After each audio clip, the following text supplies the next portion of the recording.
Muy bien, entonces ya lo hemos diagnosticado, ¿cómo lo tratamos? El tratamiento tiene dos objetivos básicamente, uno es controlar los síntomas y el otro es reducir el riesgo de las exacerbaciones. Está claro desde hace mucho tiempo que dejar de fumar es la única medida que mejora la supervivencia y mejora la tos y la expectoración rápidamente. Para eso pues hay que ayudarle a veces al paciente con terapia sustitutiva del tabaco, hay parches o chicles de nicotina, el bupropión, aunque no es la mejor opción porque produce muchos efectos secundarios.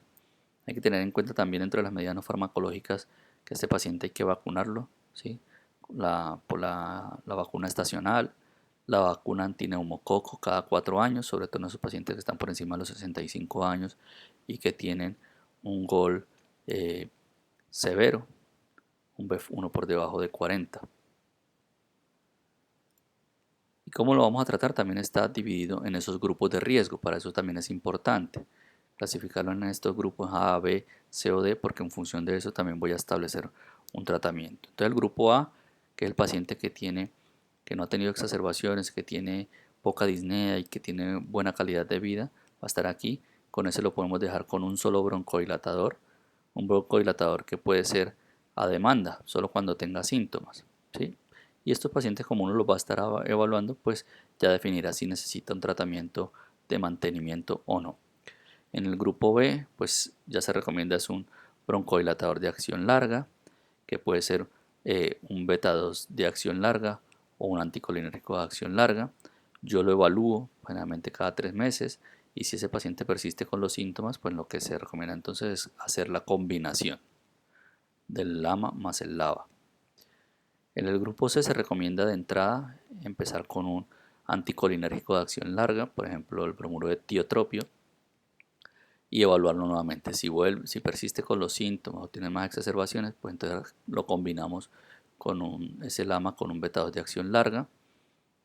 Y en el grupo D se recomienda siempre, si yo lo clasifico a este paciente como un paciente de grupo D, es decir, el paciente que tiene historia de exacerbaciones, 2 o más exacerbaciones, que además tiene un cuestionario de calidad de más de 10 puntos y que tiene una clase funcional, una MRC de 2 o más, yo lo clasifico aquí, debería empezar con ese paciente de una vez con la combinación de un anticolinérgico de acción larga y un beta 2 de acción larga.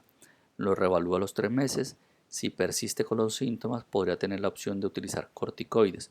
Los corticoides básicamente en ese paciente tienen la indicación y es en el paciente que tenga un número importante de eosinófilos en esputo, generalmente por encima de 100 eosinófilos.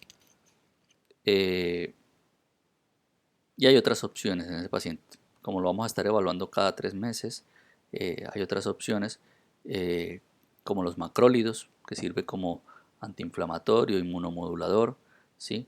O tenemos otras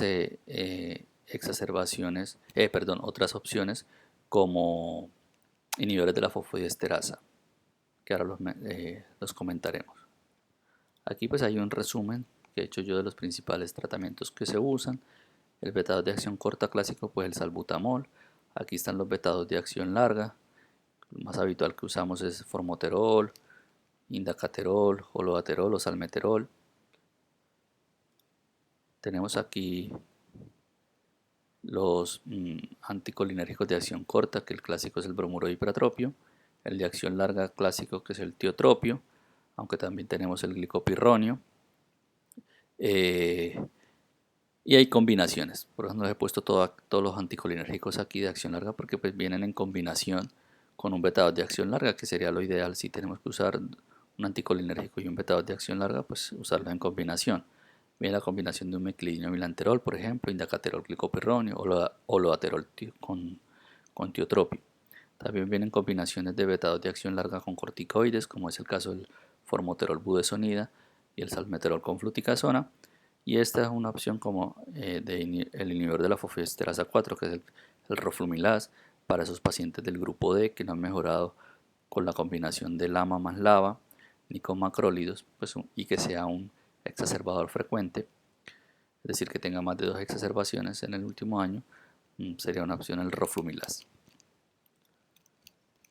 En cuanto al oxígeno, el oxígeno no es para todo el mundo, entonces hay unas indicaciones, básicamente que ese paciente tenga una PO2, una presión parcial de oxígeno por debajo de 55 milímetros de mercurio, o que sature por debajo de 88, o que esté esa presión parcial de oxígeno entre 55 y 60, si hay signos de hipertensión pulmonar, signos de insuficiencia cardíaca derecha, o un hematocrito por encima de 55.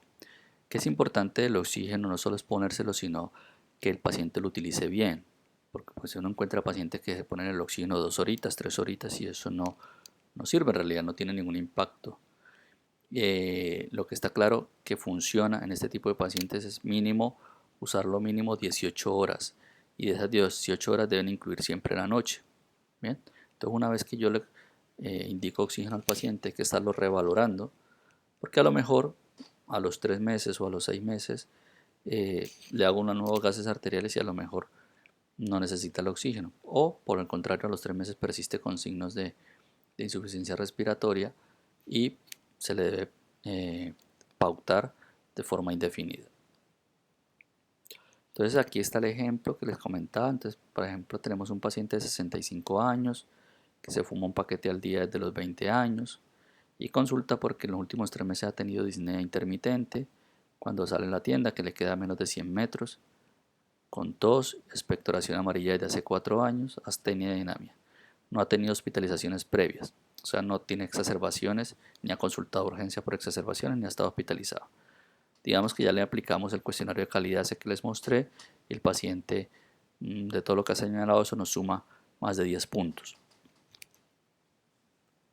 Esta placa, la que ya vimos, digamos la típica con atrapamiento de aire, aplanamiento de los semidiafragmas, horizontalización de las costillas, incremento del espacio retroesternal. Le hacemos una espirometría y tenemos esto. Es una espirometría real, está un poquito fea, pero lo que quiero mostrar, siempre en la espirometría salen como 3 curvas. Una de ellas siempre es la estándar, digamos, la que debe hacer el paciente, la teórica. Luego la otra curva es la que hizo en el prebroncodilatador y la otra es la que hace en el postbroncodilatador. Entonces supongamos que a este paciente le hemos hecho esta espirometría. Entonces nos vamos a la relación BEF1 sobre capacidad vital y nos vamos para el postbroncodilatador. Entonces hemos dicho que esa relación está aquí. Entonces en el postbroncodilatador está en 47%, es decir, está por debajo del 70%, es decir, tiene un patrón obstructivo. Luego tenemos que clasificarlo entonces según la severidad GOL.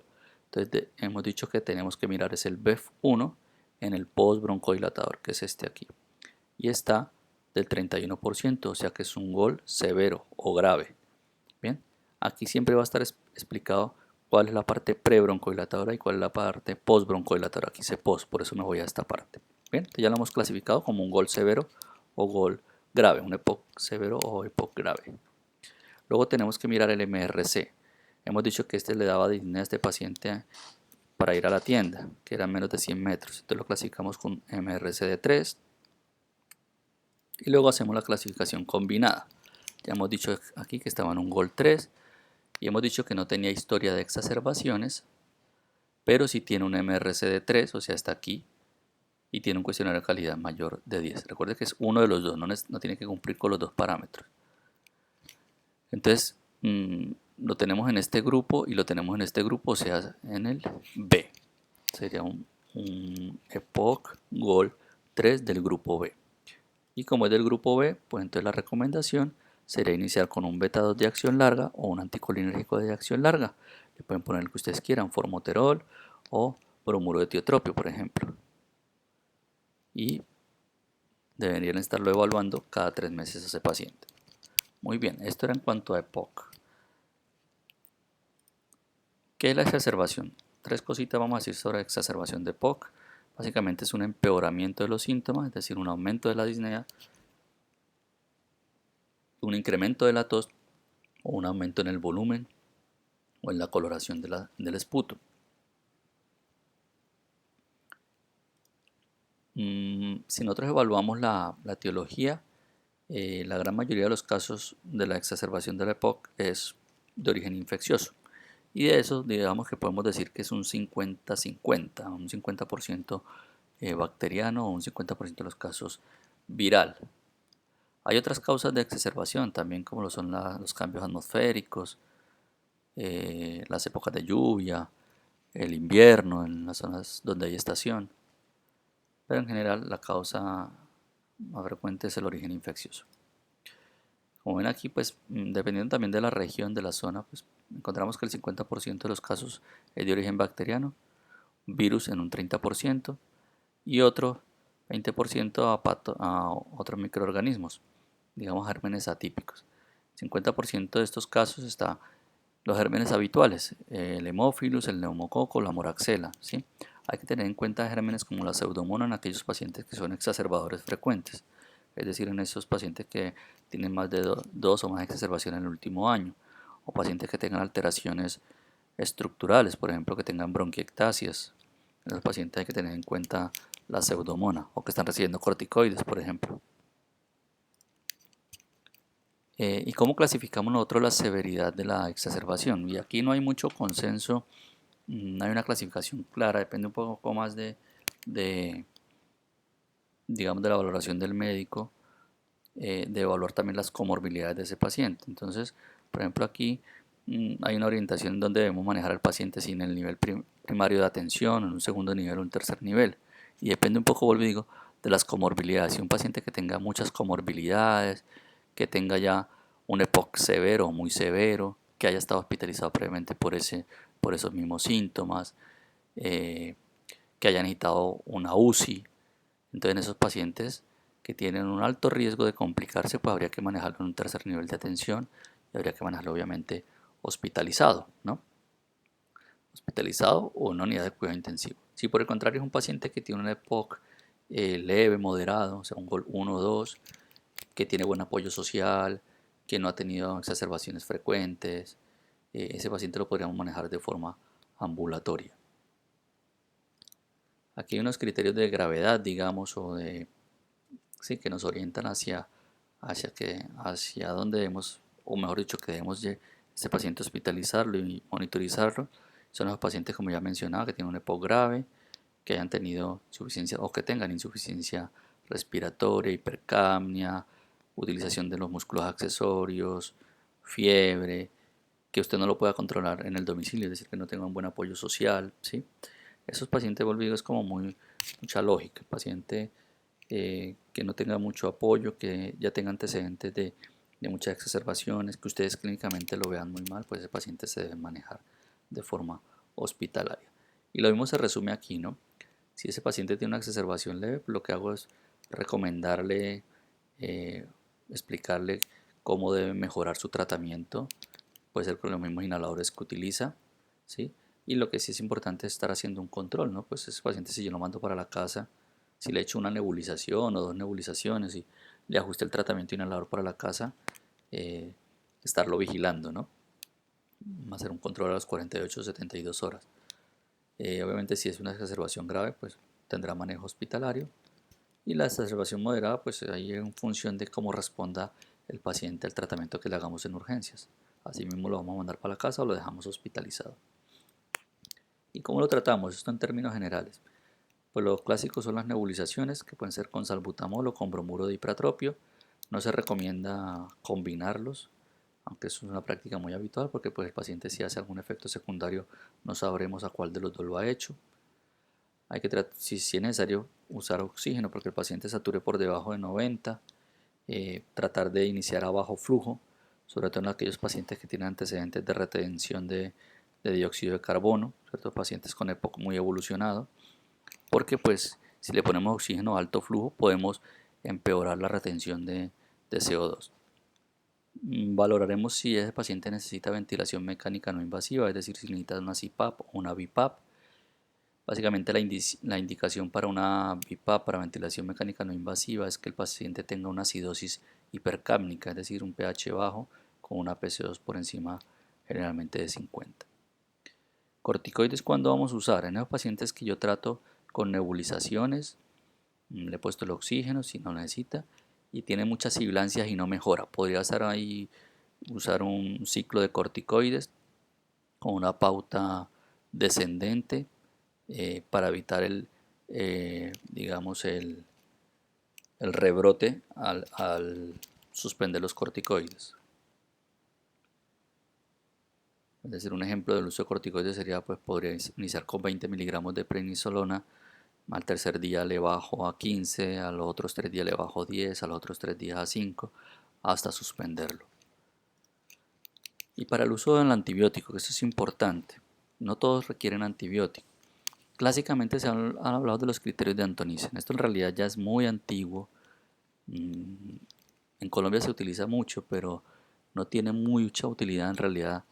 Pero bueno, clásicamente se han utilizado. Y son los mismos criterios de exacerbación de la EPOC. ¿En qué consisten estos criterios de Antonisen? Que insisto, son demasiado viejos.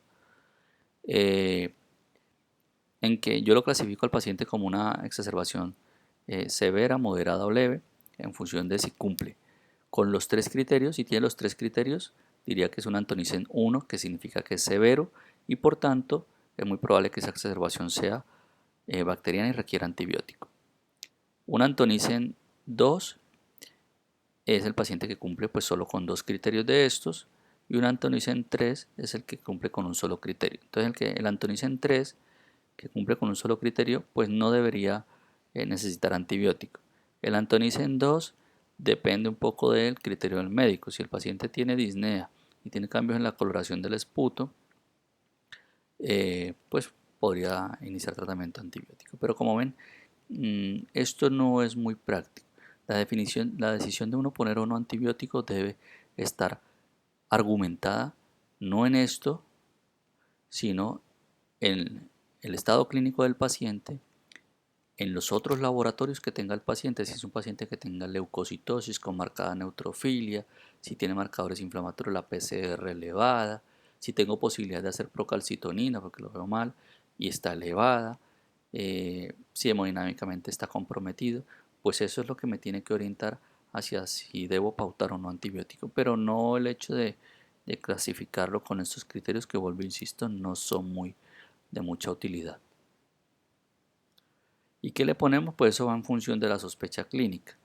Si no tiene riesgo para pseudomonas, pues será el tratamiento habitual con un betalactámico o con una fluoroquinolona, ¿sí?